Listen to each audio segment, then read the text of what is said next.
একজন পুরুষ যখন মারা যায় তার দেহের লাশকে ঢাকার জন্য কাফনের পার্ট হয় তিনটা। গোদাগাড়ির ভাইরা, কাফনের পার্ট হয় কয়টা? এই গোদাগাড়ির সাউন্ড পাই নাই। আরে গোদাগাড়ির মানুষ তো কাপুরুষের বাচ্চা নয়, সব বীর পুরুষের বাচ্চাগুলো আমার সামনে বসে আছে। পুরুষের কাফনের পার্ট হয় তিনটা, বলেন সবাই কয়টা? নারীর হয় পাঁচটা। নারীর হয় কয়টা? আমি লজিক্যালি কিছু প্রশ্ন করছি, একটু বুঝে নিবেন। মুরব্বীরা একটু বুঝে নিবেন, মায়েরা বোনেরা একটু বুঝে নিবেন আসিফ হুজুরের কথা। একজন পুরুষ যখন মারা যায় তাকে ঢাকার জন্য 3 পার্টের পোশাক বা কাফন ইউজ করা হয়। আর নারীকে 5 ভাগে কেন দেওয়া হয়?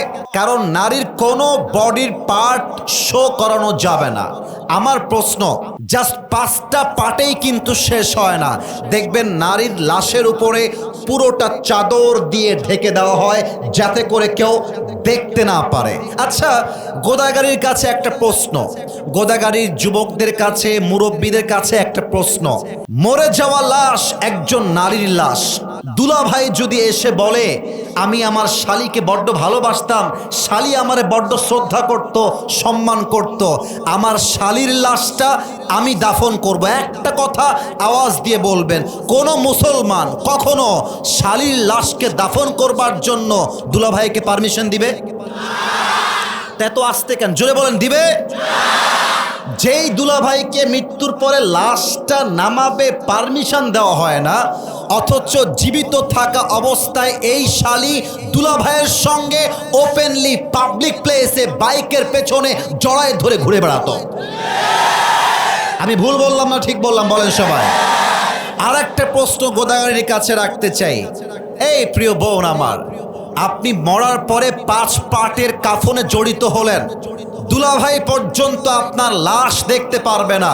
এটা হচ্ছে আপনার মরার পরের অবস্থা। তাহলে যেই মরা দেহ কেউ দেখতে পারে না, তো সেই দেহ যখন জীবিত ছিল, সেই দেহ নিয়ে আপনি কোন লজ্জায় টিকটকে নেচে বেড়ান? এটা আমার জাতির কাছে প্রশ্ন। আর একটা প্রশ্ন করতে চাই মেয়েদের কাছে, মাথায় রাখবেন, বোরকা পরলেই কিন্তু কনফার্ম জান্নাতি হওয়া যায় না, দিনদার হওয়া যায় না।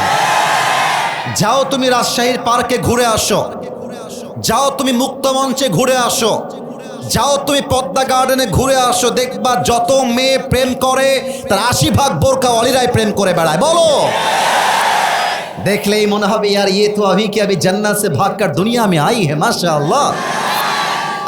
বাবুরা, বোরকা দেখলেই পটে যেও না। আজকালকার বোরকাওয়ালিরা বোরকা পরেই 4টা বয়ফ্রেন্ডকে নাকের ডগায় রশি দিয়ে ঘুরিয়ে বেড়ায়। আর কি বলবো দুঃখের কথা, মেয়েরা বোরকা পরেও আজকাল পর্দা করে না কেন? আমি 2টা এক্সাম্পল দিব। আমার কথা রাগ করতে পারবেন না? রাগ করবেন? আমি নাটা শুনতে পাইনি, রাগ করবেন? আমি ইনডিরেক্টলি বলবো, ডিরেক্টলি বলতে এটা বড় লজ্জার বিষয়। আমি ডিরেক্টলি বলতে চাই না, ইনডিরেক্টলি বলছি। আশা করছি আপনারা আমার পয়েন্ট বুঝতে পারবেন। কিছু মেয়ে এমন টাইট ফিটিং বোরকা পরে, যেই বোরকা পরিধান করার পরে তার দেহের সবচাইতে প্রাইভেট অংশ, তার দেহের সবচাইতে সেন্সিটিভ অংশ এতটা টাইট পরে যুবকরা দেখার সঙ্গে সঙ্গে তার চরিত্র নষ্ট হয়ে যায়। ব্যাখ্যা দিতে চাই না, বুঝে নেন, বুঝলে বুঝপাতা, না বুঝলে। সেকেন্ড কথা, মেয়েরা দেখবা বোরকা পরার পরেও এই যে হাতাটা খোলা রাখে। শুধু এখানেই শেষ নয়, এই হাতাতে আবার মেহেন্দি লাগায়, পুরো হাতটা মেহেন্দি দিয়ে ভরা, আর বোঝায় মেরা চেহারা তো তুম नहीं दे सकते लेकिन हाथ से ही पता लगा लो कि मैं खूबसूरत हूं। প্রিয় বোন, এইসব বাটপারি আমাদের কাছে কইরেন না। আপনি হাত খুলে ঘুরবেন, আপনার হাতের মেহেদি দেখাবেন, চোখ দিয়ে মায়া লাগাবেন, আমি বলবো এটা উপরে ফেটফাট, ভিতরে পুরোটাই সদরঘাট। এটার নাম বোরকা হইতে পারে না, এটার নাম পর্দা হইতে পারে না। আরে পর্দা হবে এমন পর্দা, নারীর হাত তো দূরের কথা, নারীর চোখটা পর্যন্ত কেউ দেখতে পারবে না। আল্লাহ মেয়েদেরকে বোঝার তৌফিক দান করুক, পড়েন সবাই আমিন। মেয়েরা বোরকাও পরে ফ্রি মিক্সিংয়ে ঘুরে বেড়ায়, মেয়েরা বোরকাও পরে হ্যালো ভাইয়া কেমন আছেন, ভুলেই গেছেন ভাইয়া। আর বোরকা পরে এমন মিষ্টি ভাষায় কথা বলে, এই তো পয়েন্টে চলে আসছি। আমরা তো একটু কিছু বললেই ইফটিজিং হয়ে যায়, একটু কিছু বললেই মামলা হয়ে যায়। তোমরা যে ঘুরে বেড়াও, তোমাদের দোষ হয় না কেন? আপনি রাস্তায় রাখছেন মাছের প্লেট, আর মাছের প্লেটের উপরে কোনো প্লেট নাই, মাছ খুলে রাখা। বিড়ালকে বলবেন, এই বিড়াল খবরদার সোনামণি।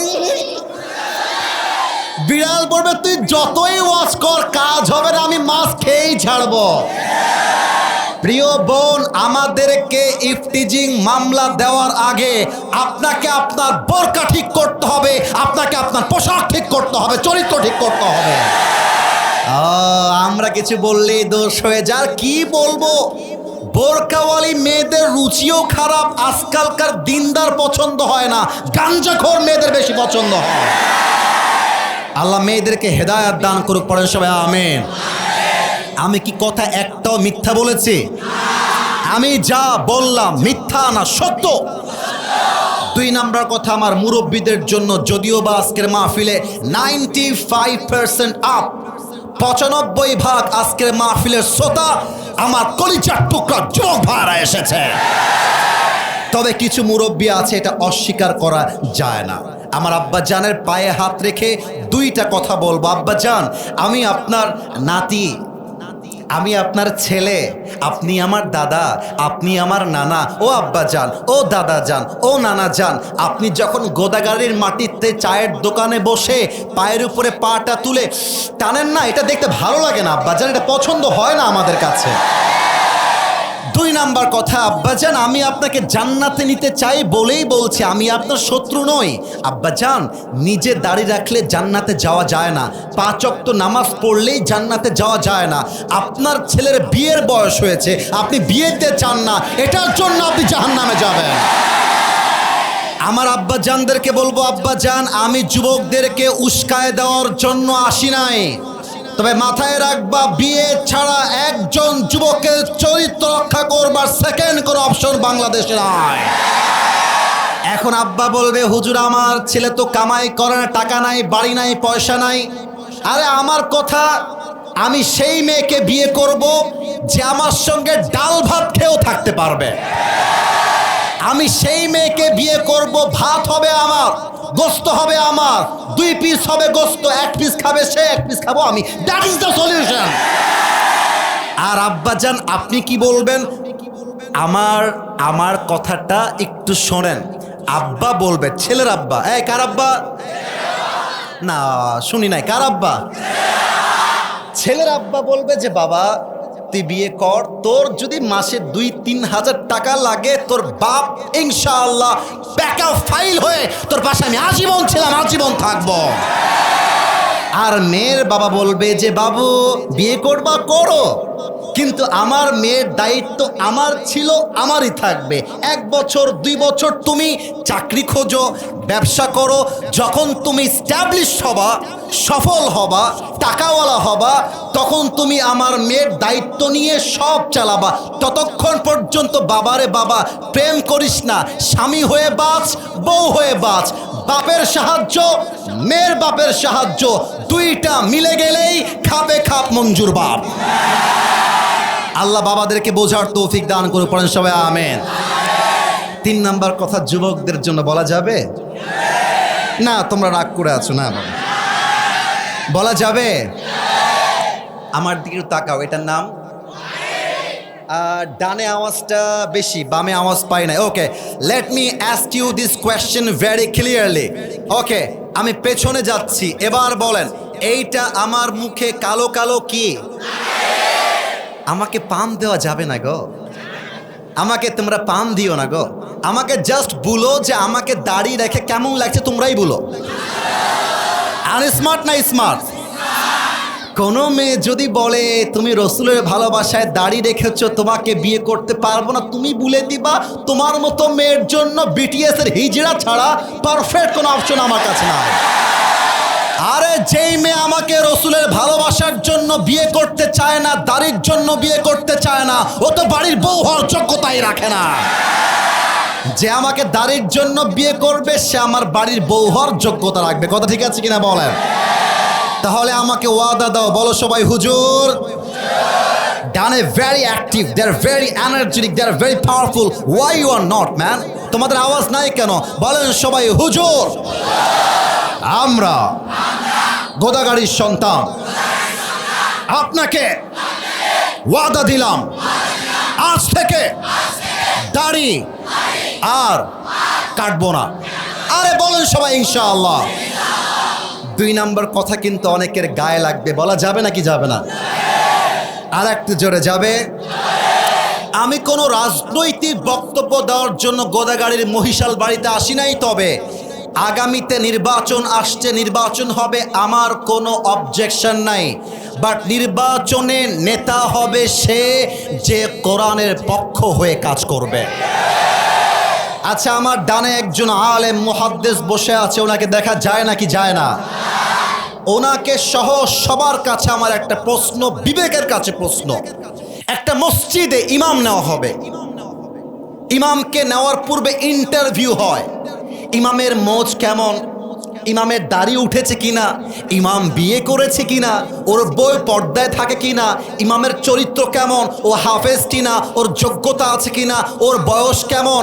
ও বাবা, 500 মুসল্লির মসজিদে ইমাম নেওয়ার জন্য এরকম পা ছাটাই জাস্টিফাই হয়, চুল খুলে দেখা হয়, না পারে পায়জামা খুলে দেখবে, এমনও করে অনেক লোকেরা, আছে না নাই? বলো বলো।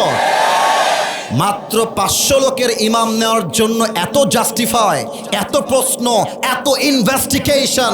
ভোটের সময় আসলে একজন এমপি যে 3 লাখ মানুষের জন্য কাজ করবে, একটা শহরের জন্য কাজ করবে, সে এমপি গাঞ্জাখোর কিনা, সে এমপি সুদখোর কিনা, সে এমপি ঘুষখোর কিনা, সে এমপি জেনা করেছে কিনা, এটার খবর নেওয়া হয় না। কেন কেন কেন কেন? আপনার কাছে ভোট চাইতে আসবে, আপনি বলবেন আপনি নামাজ পড়েন কিনা, আগে তাই বলেন। ভোট চাইতে আসবে, আপনি বলবেন আপনার মুখে লম্বা চাপদাড়ি কোথায়, আমাকে বলেন। ভোট চাইতে আসবে, আপনি বলবেন আগামীর 5 বছরে আপনি এই গোদাগাড়ির জন্য কি করবেন, আমাকে লিখে দিয়ে যান।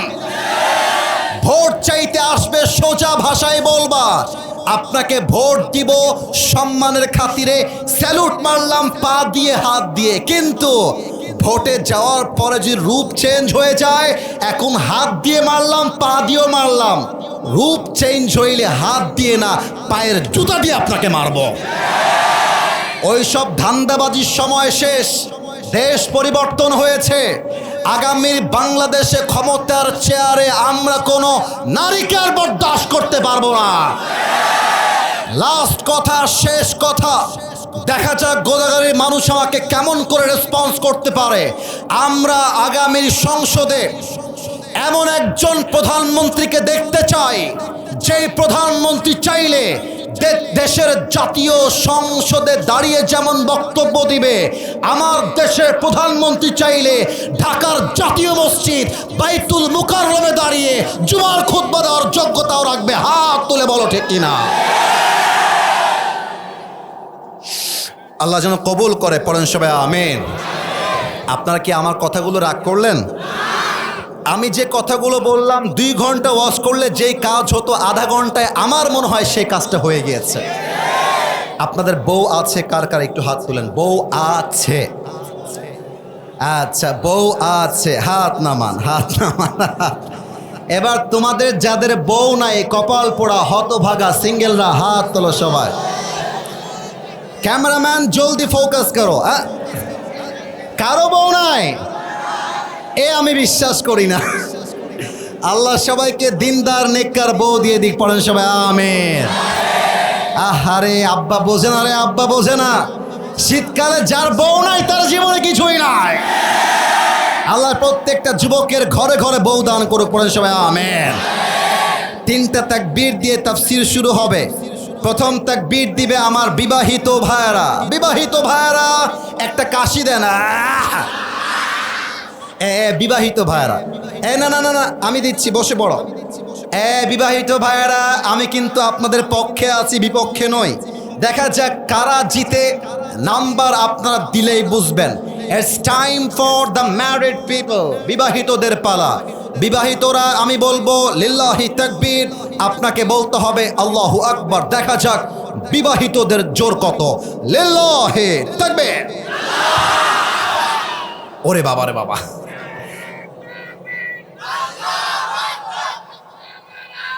আচ্ছা চাচা চাচা বসে পড়েন। বিবাহিতরা নাম্বার পেয়েছে 65। এর চেয়ে বেশি দেওয়া আমার পক্ষে আর পসিবল না। It's time for the single people. সিঙ্গেলরা রেডি? এ কিরে আওয়াজ নাই কেন বে? রেডি? সিঙ্গেলরা কাশি মারো। নারায়ে তাকবীর। বিবাহিত ভাইরা আমাকে মাফ করে দিবেন, আজকে আমার সিঙ্গেল ভাইরা 90 নাম্বার পেয়ে পাস করেছে, ঠিক না? এবার কোনো ভাগাভাগি নেই, সবাই মিলে একটা তাকবীর দিব। কোনো ভাগাভাগি নেই, এমন জোরে আমি সহ, মুহাদ্দিস সাহেব সহ, প্রিন্সিপাল সহ, সবাই সহ এক তাকবীরের ঠেলা স্টেজ ভেঙে পড়ে যাব। কাশি দেন একটা। নারায়ে তাকবীর। আল কোরআনের আলো, আল হাদিসের আলো, কোরআন হাদিস যেখানে, আলেম ওলামা যেখানে, রাজশাহীবাসী যেখানে, গোদাগাড়িবাসী যেখানে। আরে আওয়াজ শুনলেন নি আপনারা? এই আওয়াজ বলছে আমার সামনে কোনো বিড়ালের বাচ্চা নয়, সব সিংহের বাচ্চাগুলো আমার সামনে বসে আছে। আল্লাহ যেন কবুল করে, পড়েন সবাই আমিন। তাফসীরের মাঝে কোনো মামুর বেটা যদি উঠে যায়, লুঙ্গি টেনে ধরে বসিয়ে দিবা। রাজি আছো? এই লুঙ্গি যেন খুলে না যায়। আর একটা কথা, কেউ যদি উঠে যায় ওই শালা বউ পাবে না। এ রাজশাহীর ভাষা এরকম না? বলো বলো। যে উঠে যাবে বলবে এত লেখি দিলে। খবরদার, ওয়াজ শুরু হবে একদম দোয়া পর্যন্ত থাকতে হবে। একটা লোক উঠে গেলে ওর সঙ্গে ব্যবহার কিন্তু ভালো হবে না, ঠিক কিনা বলেন? ব্যবহার ভালোই থাকবে, এটা ভালোবাসার দাবি একটা আর কি। আমরা চাই একসাথে এসেছি, আবার কবে দেখা হবে আল্লাহ ছাড়া কেউ জানে না। আমরা কি দোয়া পর্যন্ত থাকতে চাই কি চাই না? দেখা যাক কেমন চাই। একটা তাকবীর দেন। লিল্লাহি তাকবীর। সূরা তাওবা 51 নম্বর আয়াত আমি গোদাগাড়িবাসীর জন্য তেলাওয়াত করেছি। এবার আমার প্রশ্ন, আপনাদের উত্তরের পালা। সূরাটার নাম সূরায়ে তাওবা। গোদাগাড়িবাসী সূরাটার নাম সূরায়ে, বাপরে আওয়াজ পাইছি। আরেকবার, সূরাটার নাম। কোরআনুল কারীমে একটা সূরা আছে যেই সূরার শুরুতে বিসমিল্লাহ নাই, সেই সূরাটার নাম। Right answer. আয়াত হচ্ছে 51। বলেন সবাই 51 নম্বর আয়াত। আমি তেলাওয়াত করছি, তেলাওয়াতটা আগে মন দিয়ে শুনবেন, তারপরে ট্রান্সলেশন হবে, and then we will talk about the explanation. এরপরে আমরা ব্যাখ্যায় যাব। আমি তেলাওয়াত করছি। আউযু বিল্লাহি মিনাশ শাইতানির রাজীম। قل لن يصيبنا إلا ما كتب الله لنا هو مولانا وعلى الله فليتوكل المؤمنون। আল্লাহু আকবার। আল্লাহ তাআলা বলছেন, whatever I have decided for you will must happen। হে আমার বান্দা শোনো, আমি আল্লাহ তোমার কপালে যা লিখে রেখেছি তা আটকে দেওয়ার সাধ্য কারণে, and whatever I have not decided for you will never ever happen। এই বান্দা, আর আমি যা লিখে রাখে নাই, পুরো দুনিয়ার ক্ষমতা মিলে ট্রাই করলেও সেই জিনিসটা তোর হাতে কেউ তোকে দিতে পারবে না, ঠিক কিনা বলে?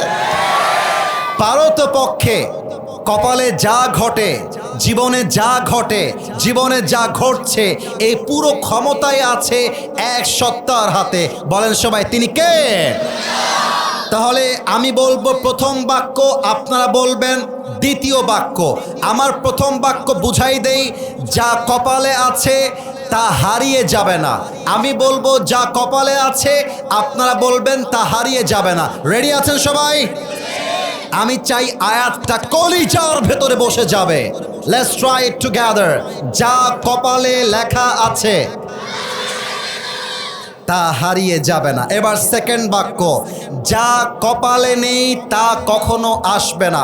এবার আমি বলছি সেকেন্ড পার্ট, আপনারা বলবেন যা কপালে লেখা নেই। তোমরা বলো না এই ফাঁকিবাজ। আর একবার, যা কপালে লেখা নেই তা কখনো। আল্লামা ইকবাল এক অসাধারণ উর্দু কবিতা লিখেছেন। আমি এই আয়াতটার জন্য কোট করছি। আমার মনে হয় বাংলা বলার প্রয়োজন হবে না, এমনিতে আপনারা বুঝে যাবেন। আল্লামা ইকবাল লিখেছেন, जो नसीब में है वो कभी छिन नहीं सकता और जो नहीं है वो कभी मिल नहीं सकता, जो चला गया उस पर सब्र आ जाएगा और जो आएगा उस पर शुक्र आ जाएगा। रब की फैसले अकल से तोले नहीं जाते, ये दिल के यकीन से समझे जाते हैं मेरे दोस्त। जो बुरा वक्त है वो भी लिखा हुआ है, जो अच्छा वक्त है वो भी लिखा हुआ है। तुम कहते हो के अगर नसीब में बुरा वक्त आएगा तो मैं क्या करूंगा, और मैं तुम्हें कहता हूं खुदा पर यकीन रखो बुरा वक्त ही कभी नहीं आएगा। আরে কপালে যা লেখা আছে তা হারায় যাবে না, আর কপালে জানাই হয়তো বা হাজার চেষ্টা করলেও তা আসবে না। ভালো সময় লেখা আছে, খারাপ সময় লেখা আছে, অতএব প্যারা নাই, চিল। কথা বোঝেন নাই আপনারা? প্যারা নাই, চিল। মাথায় রাখবেন, ফাইন্না মাআল উসরি ইউসরা, ইন্না মাআল উসরি ইউসরা। Indeed, with every hardship there is ease. কষ্টের সাথেই স্বস্তি আছে। অনেক যুবক এখানে বসে আছে ছ্যাঁকা খেয়ে বেকা হয়ে গেছে। বলো, আরে বেটা তুই তোর বাড়ি কতিবে? তোকে বুঝতে হবে বাবা, একটা মেয়ে দুনিয়াতে নেই, আরো সুন্দরী মেয়ে দুনিয়াতে আছে। আরে সকিনা তুমি ছাড়লে আমার পরোয়া নাই, তোমার মতো সকিনা ছাড়লেই তো আমার জীবনে ফাতেমার আগমন ঘটবে।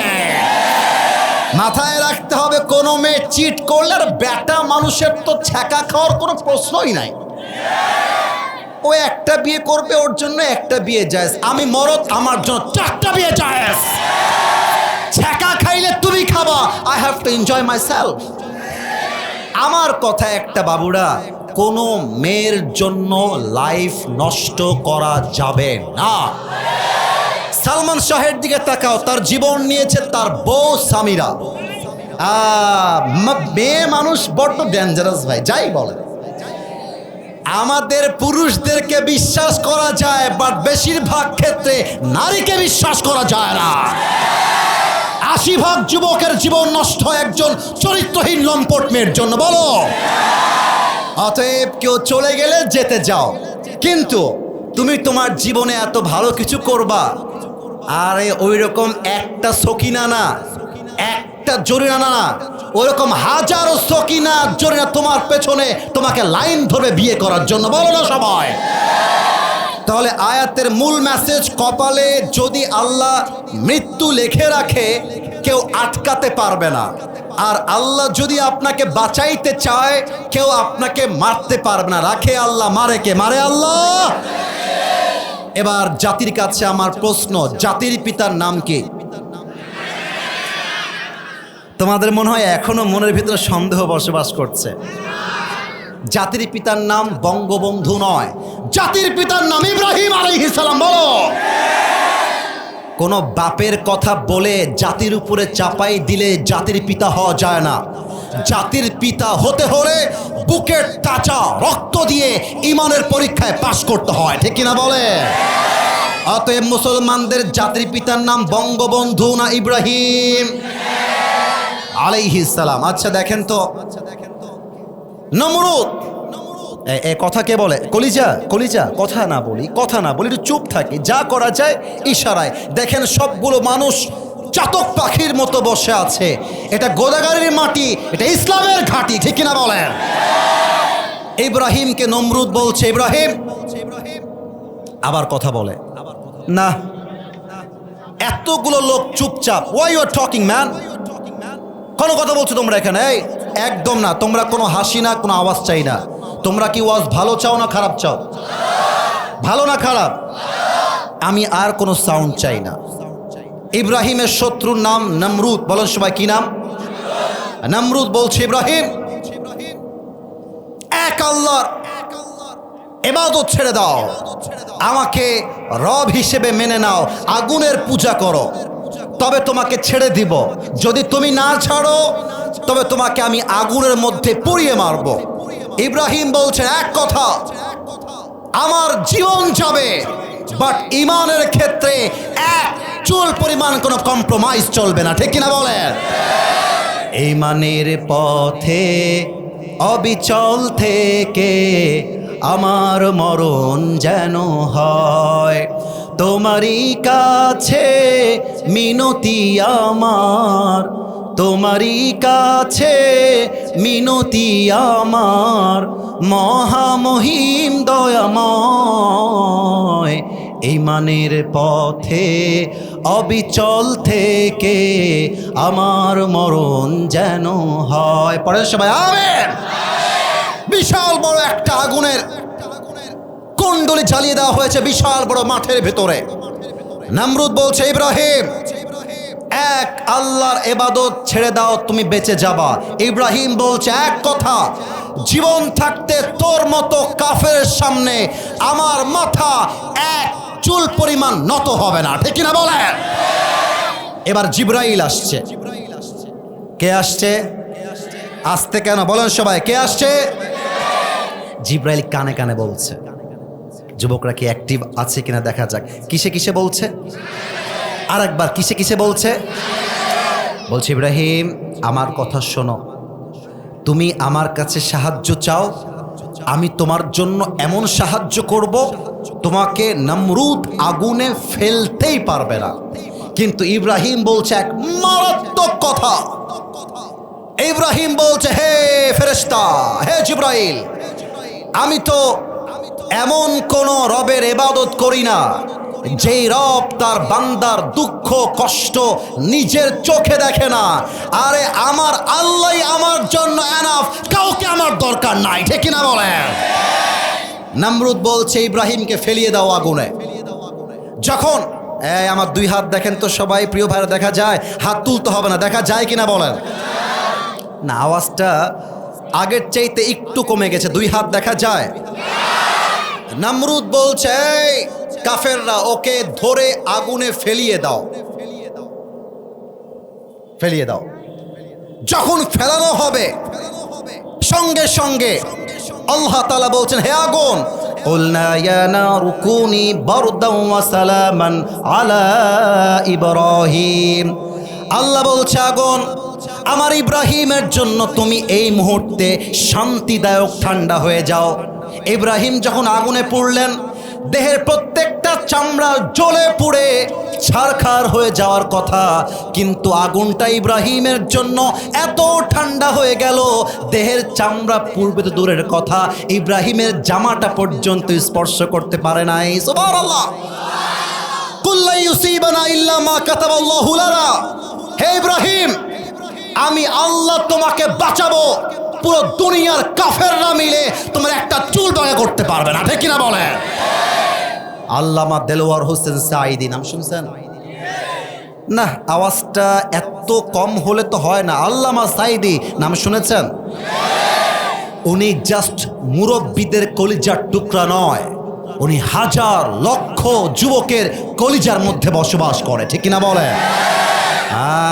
আল্লামা সাঈদীকে বলা হয়েছিল তিনি নাকি রাজাকার। আমি কি ভুল বললাম না ঠিক বললাম বলেন?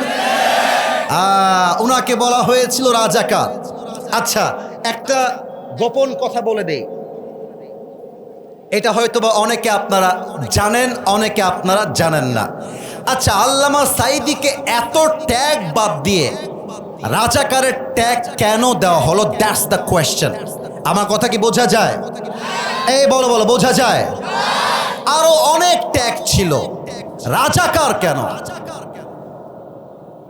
স্বৈরাচাররা চেয়েছিল আল্লামা সাঈদীকে জনগণ থেকে বিচ্ছিন্ন করতে, কিন্তু আল্লাহ বলছেন, হে আল্লামা সাঈদী, হে সাঈদী শোনো, স্বৈরাচার যতই ট্রাই করুক না কেন, তোমাকে যতই জেলখানায় বন্দি করে তোমার সম্মানকে নামানোর চেষ্টা করুক না কেন, আমি আল্লাহ তোমার সম্মানকে কমিয়ে দিব না, তোমার সম্মানকে আমি আল্লাহ আরশ পর্যন্ত পৌঁছায় দিব। ঠিক কিনা বলে? কি হলো তাহলে? এবার ওনাকে ইনজেকশন পুশ করে হত্যা করা হলো। বাট আমি আসিফ আপনাকে কাগজে কলমে স্ট্যাম্পে লিখে দিব, স্বৈরাচারের পা চাটা দালাল ছাড়া এই বাংলার কোনো মানুষ আল্লামা সাঈদীকে রাজাকার মনে করে নাই, আগামীতেও করবে না। বলেন, আল্লাহ সম্মান বাড়াতে চেয়েছে, কেউ কি কমাতে পেরেছে? ওনাকে একটা গালি দেওয়া হতো, এই গালিটা আমরাও খাই।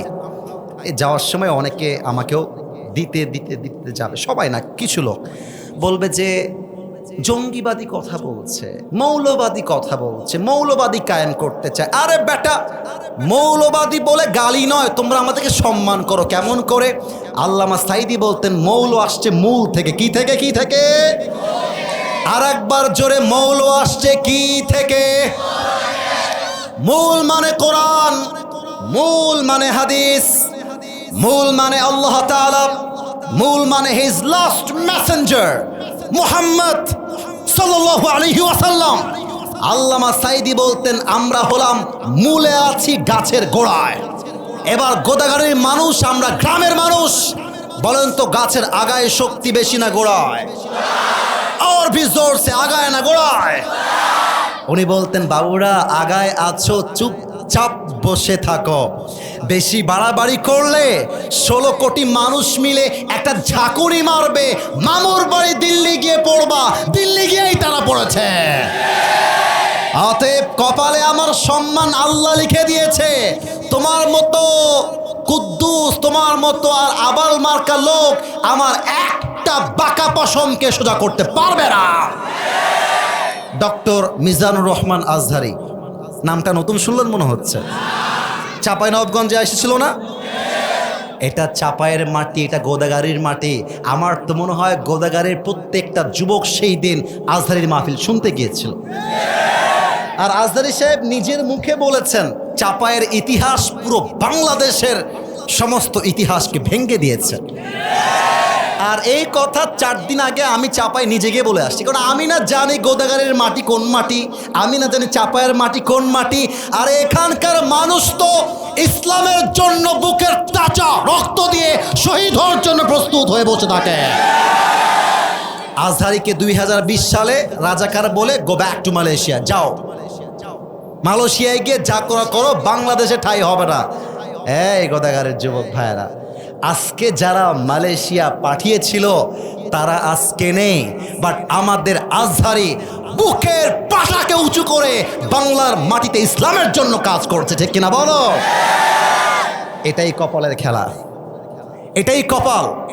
আল্লাহ যা লিখে রেখেছে তা হারিয়ে যাবে না, আর আল্লাহ যা লিখে রাখে নাই হাজার চেষ্টা করলেও কেউ তোমাকে তা দিতে পারবে না।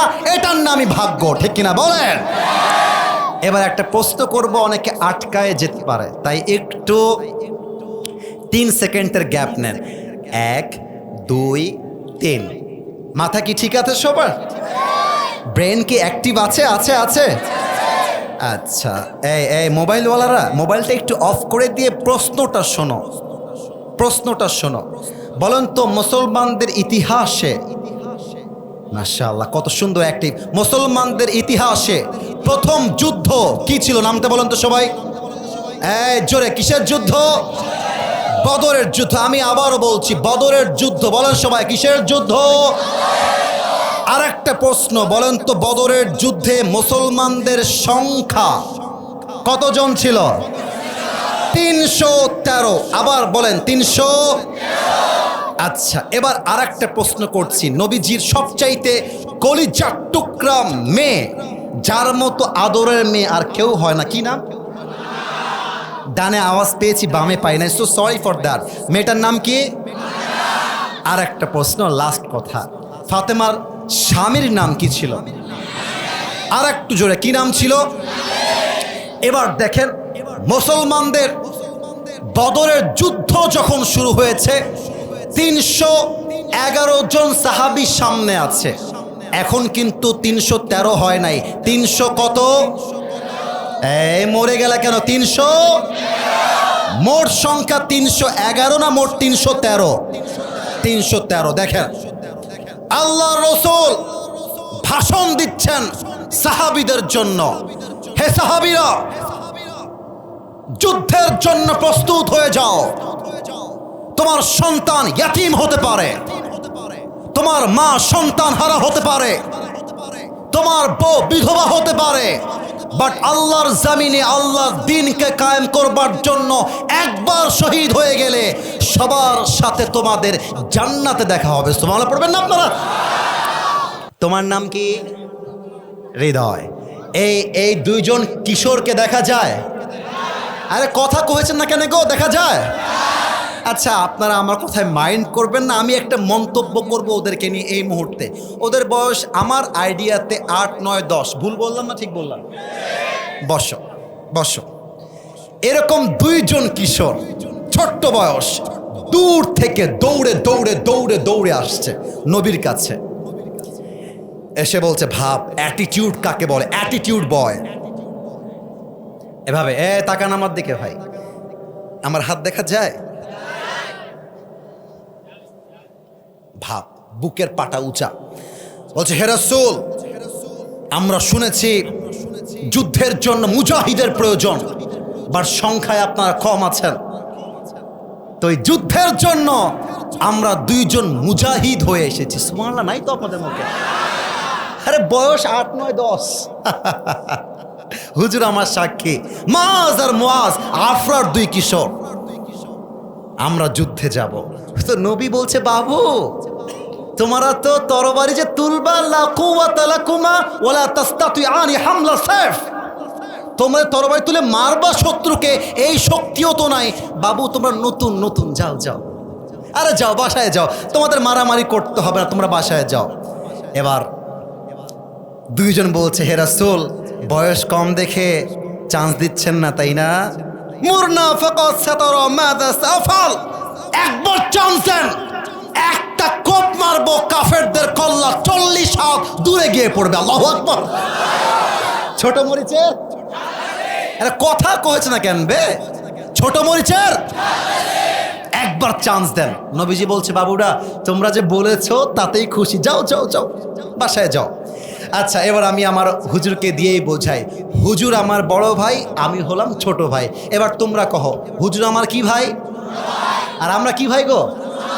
এটা আমার বড় ভাই, আমি হলাম ছোট ভাই।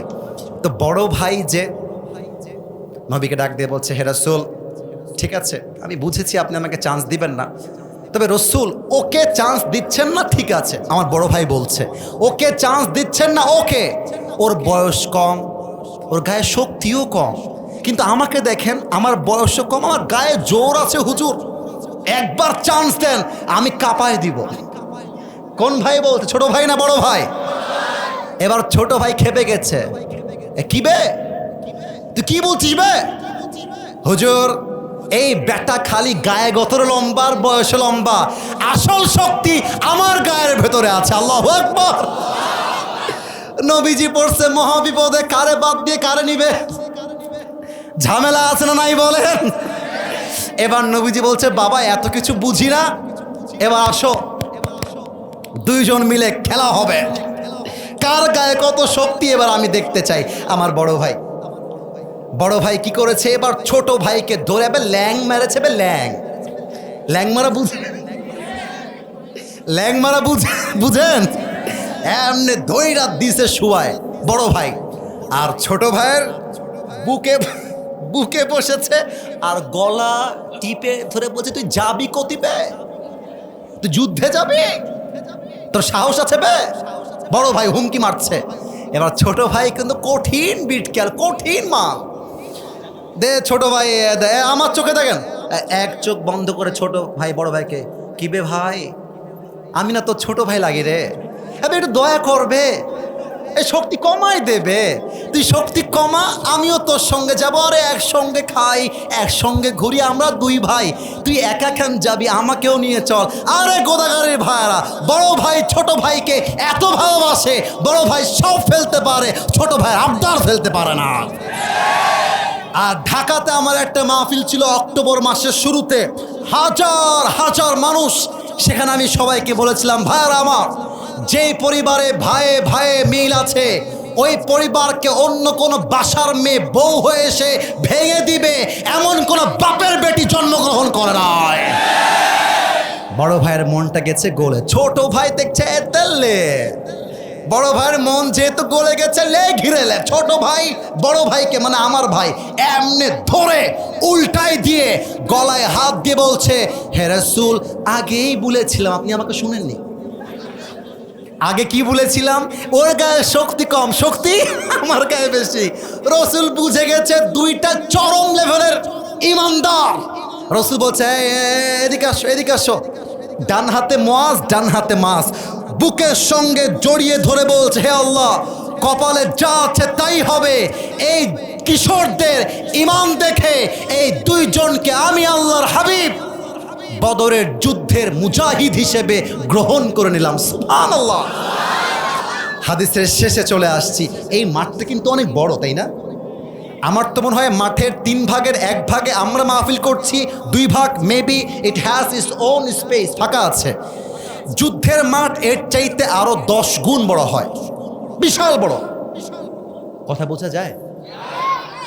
আপনারা একটু বলবেন, কথা বোঝা যায়? যুদ্ধের মাঠ কি এরকম ছোট হয় না বিশাল বড়? বড়। তো দেখেন হাদিসের শেষাংশে আমি আছি, এরপরে দোয়া হবে। কাফেররা বাম দিকে, মুসলমানরা ডান দিকে। এখন ওই যে 2 জন কিশোর আফরার, মাজ আর মুয়াজ, যুদ্ধের মাঝখানে আব্দুর রহমান বিন আউফকে বলছে, হে আব্দুর রহমান বিন আউফ আমার চাচা, এই কাফেরদের মাঝে আবু জেহেলটাকে, আবু জেহেল কোথায়? আব্দুর রহমান বিন আউফ বলছে, ওই দেখো দূরে কয়েকটা কাফের ঘোড়া দিয়ে এমন করে ঘিরে আছে, ওর মাঝে যে আছে হি ইজ আবু জেহেল।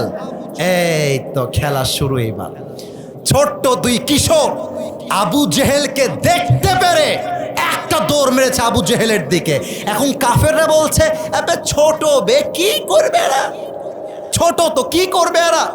আর এই 2 ছোট কিশোর এক দৌড় দিয়ে গিয়ে এক লাথি মারছে আবু জেহেল্লার ঘোড়ার উপরে, আর এক লাথিতে আবু বকর জমিনে শুয়ে পড়েছে। আর আব্দুর রহমান বিন আউফ সুযোগ বুঝে পেছন থেকে এসে নারায়ে তাকবীর আল্লাহু আকবার বলে একটা কোপ মারছে, আবু জেহেল্লার কল্লা 10 হাত দূরে গিয়ে পড়ছে। আল্লাহ বলছে, বান্দা, কাফেরদের সংখ্যা যতই হোক, আমি আল্লাহ তোদের কপালে বিজয় রেখেছি, ছিনিয়ে নিবে এমন কোন কাফেরের বাচ্চার সাহস পয়দা হয় না। এটা কিনা বলে? 5 আগস্টের দিনে আমাদের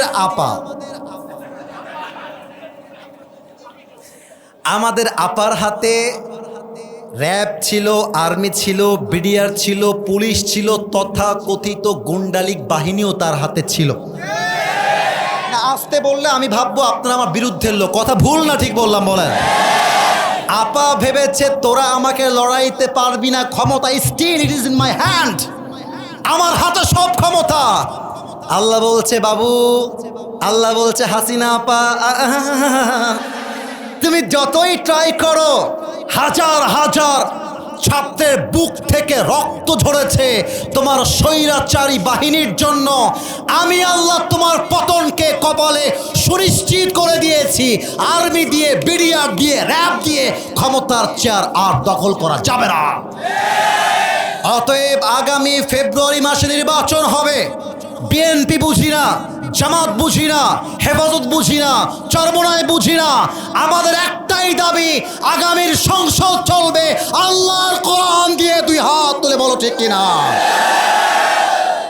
আল্লাহ যেন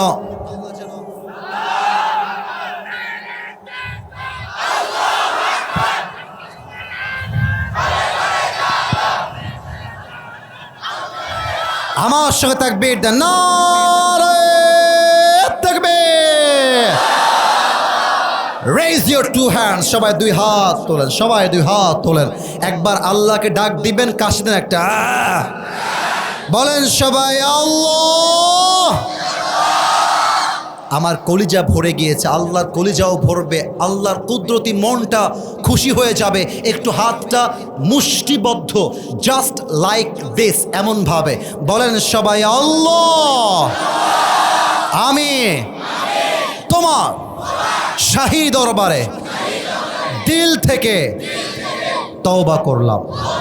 ও আল্লাহ, তুমি আমার জীবনের সব গুনাহ মাফ করে দাও। একটু একটু দিল থেকে বলেন না, মাফ করে দাও। পড়েন সবাই আমিন। লাস্ট ওয়াদা বলেন আল্লাহ, আজকে গোদাগাড়ির মহিষাল বাড়িতে আপনাকে ওয়াদা দিলাম, আল্লাহ আজ থেকে এক ওয়াক্ত নামাজ আর একটু জোরে, আর কখনো। এবার আমি হাত যেমনি নাড়াবো তেমন করে আপনারাও নাড়াবেন, ছাড়বো না। মাশাআল্লাহ, সুন্দর লাগছে আমার দেখতে। আর একবার আল্লাহকে দেখিয়ে, ছাড়বো না। বলেন সবাই ইনশাআল্লাহ। লাস্ট ওয়াদা আমাকে বলেন সবাই হুজুর। আবে শেষ ভালো সব ভালো, বলেন হুজুর ওয়াদা দিলাম সেলফি তোলার জন্য, দোয়ার সময় মারামারি করব না, দোয়া শেষ করে আপনার সাথে দেখা করে একসাথে বাসায় যাব। বলেন সবাই ইনশাআল্লাহ। আলহামদুলিল্লাহি রাব্বিল আলামিন ওয়াসসালাতু